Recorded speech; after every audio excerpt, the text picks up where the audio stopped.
Olá, tudo bem? Meu nome é Eduardo Saig, esse é mais um Cafezinho das 10, aqueles 10, 15 minutinhos que a gente tira para falar sobre assuntos de recursos humanos. No episódio de hoje, a gente vai falar de um tema bastante interessante e mais atual do que nunca, liderança tóxica. Qual é o papel do RH na gestão de líderes tóxicos? E para falar comigo sobre esse tema, eu trouxe a Caroline Gonçalves, executiva de recursos humanos, com grandes passagens por vários setores da nossa economia e, ultimamente, empresas de tecnologia. Tudo bem, Carol? Oi, Edu, tudo bem? Prazer em falar com você por aqui. O prazer é todo meu. Carol é uma colega, uma candidata e uma amiga de longa data, então a gente sempre conversa sobre vários assuntos. E ela é uma das pessoas mais capacitadas que eu conheço para falar sobre esse tema. Carol, conta pra gente o que caracteriza uma liderança tóxica. Tá. O que a gente vê hoje no mercado de trabalho, né? Nós vemos pessoas extremamente influentes, pessoas extremamente agressivas em conseguir resultado. Esse é uma característica da liderança. Mas a linha é muito tênue entre uma forte liderança e uma liderança tóxica. O que é a liderança tóxica? Liderança tóxica é aquele líder que é extremamente influente, mas ele tem duas palavras, dois comportamentos que regem a carreira dele: comando e controle. Então, são pessoas que dão feedbacks extremamente destrutivos e dizem que é uma forma de falar com transparência. São pessoas que mantêm o clima de insegurança na equipe, muitas vezes citando que se ele não conseguir fazer isso, ou não conseguir resultados, ele vai precisar demitir pessoas. Então, ele deixa naquele ambiente de trabalho uma insegurança que permeia toda a equipe. As pessoas entregam não por serem apaixonadas pelo que fazem, elas entregam por medo, ok? Eles favorecem o cansaço físico. Então, são pessoas, são líderes que não permitem que seus colaboradores e sua equipe tire férias de forma tranquila. As pessoas saem de férias sentindo culpa. Culpa por não estar lá, culpa por não fazer o trabalho, culpa por estar descansando. Então, esse contato, esse cansaço físico, esse cansaço psicológico faz parte da gestão de um líder tóxico. E vou te dar mais um exemplo. Eles não reconhecem financeiramente. Eles sugam ao máximo da equipe, eles levam a equipe ao caos, né? E na hora de reconhecer financeiramente, eles nunca se colocam no papel de protagonista. É sempre uma desculpa, mas a empresa não tem, a empresa não pode fazer isso, eu não tenho budget. Na verdade, ele nem luta para que isso aconteça, né? Mas para ele é difícil esse reconhecimento, porque as pessoas sempre estão devendo algo para eles. E a equipe também sente isso, também sente não merecedora de méritos, né? Não merecedora de prêmios. E é comum você ver pessoas com uma baixa autoestima, com um nível alto de estresse, trabalhando muito, fazendo muita hora extra e assim mesmo não conseguindo atingir os resultados.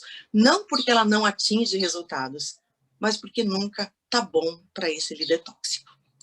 Entendi, Carol. E o que o RH deve fazer quando ele identifica líderes que apresentam esse comportamento? Tá.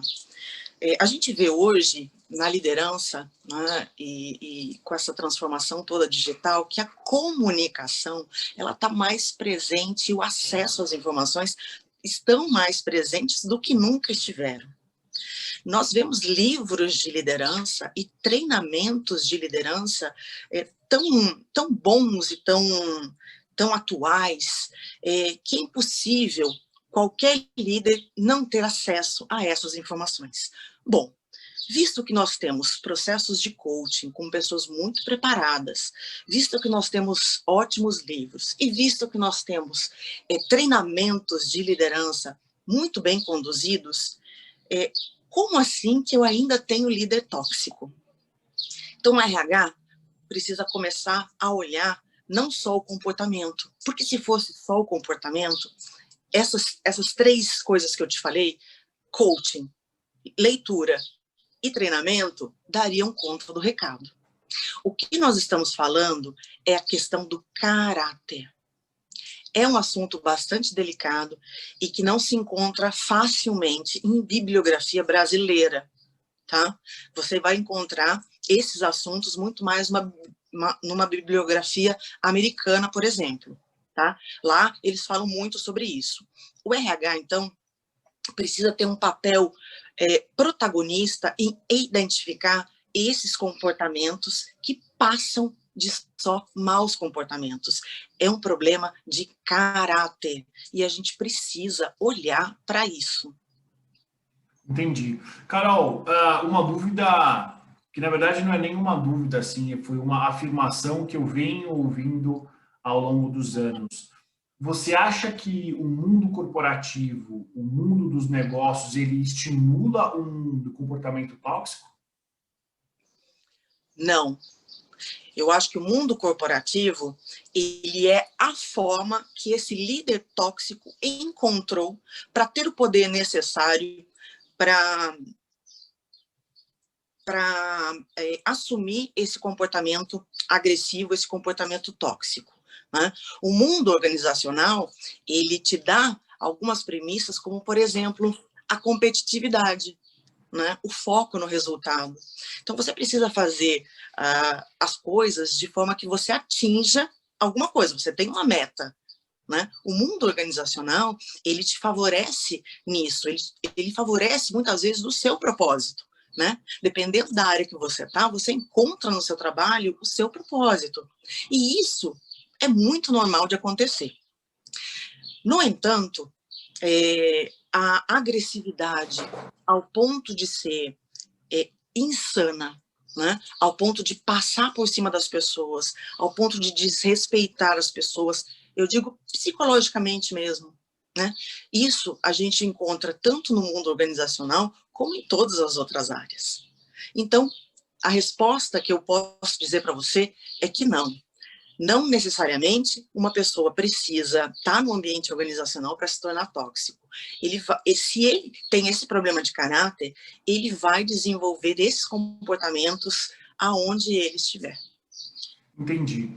Carol, existe cultura organizacional tóxica ou não? Tá? Quando a gente fala de liderança tóxica, a gente fala de pessoas com um alto escalão, né? A liderança ela é feita por supervisores, gerentes, diretores, C-levels. Quanto mais alta a sua posição, quanto mais perto da pirâmide você está, maior a sua influência. Então, bem, se são os líderes que dão o tom ao negócio, logicamente que uma quantidade de líderes tóxicos acaba sendo permeando o maior número de pessoas. Quanto mais alto você está na organização, mais impacto você causa nela. Então, se você tem um C-level tóxico, logicamente, você tem um impacto muito maior do que você ter um supervisor tóxico. Entendi, entendi. Então, para aquelas pessoas que acreditam que as empresas têm uma cultura tóxica, na verdade são os líderes que têm um comportamento tóxico e aí você vai cascateando isso para as outras pessoas, é isso? Porque assim, o que é a cultura? A cultura é o comportamento das pessoas em massa, né? A cultura é o que as pessoas fazem. Sem pessoas, não há cultura. Perfeito. Perfeito. Carol, última pergunta. Você já falou um pouco das ferramentas que o RH ele pode usar não para combater, mas talvez para minimizar os líderes tóxicos, né? Mas, na tua opinião, quais são as ferramentas que devem ser usadas pelo RH para garantir que uma cultura de uma empresa não se torne tóxica? O papel do RH, nesse momento, é extremamente importante. Principalmente depois da pandemia, a gente vê um momento de muita vulnerabilidade nas pessoas com relação a comportamentos. Então, assim, eu diria que esse ano é um ano da saúde mental, né? Então, logicamente, que essa toxicidade, ela vai aumentar por causa do nosso cenário. Qual é o papel do RH nisso tudo? O RH, eu ainda acredito que não está preparado para identificar essas pessoas. Por quê? Como eu disse lá no começo, são pessoas extremamente influentes, extremamente agressivas em resultados e que dão ótimos resultados, né? Elas não são incompetentes, elas não são low profile, elas não estão atrás de um computador com um fone de ouvido fazendo planilhas de dashboard. Elas estão no comando, essas pessoas estão no comando. Como é que a gente vai identificar isso? Bom, mais do que um teste de perfil, mais do que uma entrevista, é preciso dar voz ao colaborador. Como é que a gente faz isso? A gente faz isso com avaliações. A gente faz isso mais do que avaliações, porque muitas vezes essas pessoas têm medo de avaliar esses líderes, né? De uma forma mais negativa, por medo da represália. Então, eu acredito que a pesquisa de clima é uma das ferramentas mais fortes que existem para você identificar aonde tem a toxicidade. Eu não estou falando daquela pesquisa de clima que é feita de 1 em 1 ano, né? Eu acho que essa pesquisa demora muito, né? E muita coisa acontece em 1 ano, né? A avaliação de desempenho, eu já acredito que de 1 ano ela é muito, ela tinha que ser de 6 meses sempre, né? Então, para você conseguir identificar isso, você precisa mapear as áreas. A pesquisa de clima, ela é uma pesquisa anônima, que precisa ser vendida muito bem aos colaboradores, de forma que eles se sintam seguros e importantes de serem ouvidos, mas de uma forma anônima, né? E aonde é que o RH entra hoje? O RH entra hoje para ver esse líder tóxico na hora do desligamento. Na hora do desligamento, na entrevista do desligamento, o colaborador fala, olha, meu gestor não me dava feedback, ele dava feedbacks destrutivos, ele não tinha metas, ele não me deixava ir embora antes, eu nunca consegui negociar com ele. Opa, entrou ligação aqui. Não, deu um delay aí? Mas pode continuar, Carol. Tá. Então, na entrevista de desligamento, você começa a mapear essas coisas. Mas aí é tarde demais. Essa pessoa já foi e o líder tóxico ficou. Então, você precisa mapear isso muito antes, né? E tomar uma decisão, né? E ter uma voz ativa de conseguir influenciar os tomadores de decisão de que esse tipo de comportamento já não é mais suportado. Ai, Edu do céu. Pronto. Tá entrando aqui. Está sendo requisitada, mas vamos lá. Então, não existe mais espaço para esse tipo de liderança. A gente não pode mais dar espaço. Né? Não existe mais ameaça, não pode existir, nós não podemos aceitar. E os recursos humanos, eles são imprescindíveis para colocar práticas e maneiras de ouvir as pessoas para que eles possam tomar decisão de uma forma mais coerente. Então, como que a gente identifica? Nada melhor do que a própria equipe poder falar e poder demonstrar os seus sentimentos, mesmo que anonimamente, dar um retrato bem, eu diria que um retrato bem claro, né, do que acontece. Entendi. Carol, obrigada pelo teu tempo, muito obrigado pela tua experiência que você trouxe, por toda a tua opinião e por todo o teu posicionamento. Você quer deixar aí um recadinho para quem está te vendo? Eu quero que as pessoas comecem a olhar com mais atenção a esses líderes que trazem para a cultura uma cultura de medo, né? Mesmo que eles tenham uma alta performance, né? Porque eles atingem resultados mas a conta para se pagar esses resultados é muito cara, né? Você sacrifica o psicológico das pessoas, você sacrifica a saúde mental, e assim, não vale, não compensa.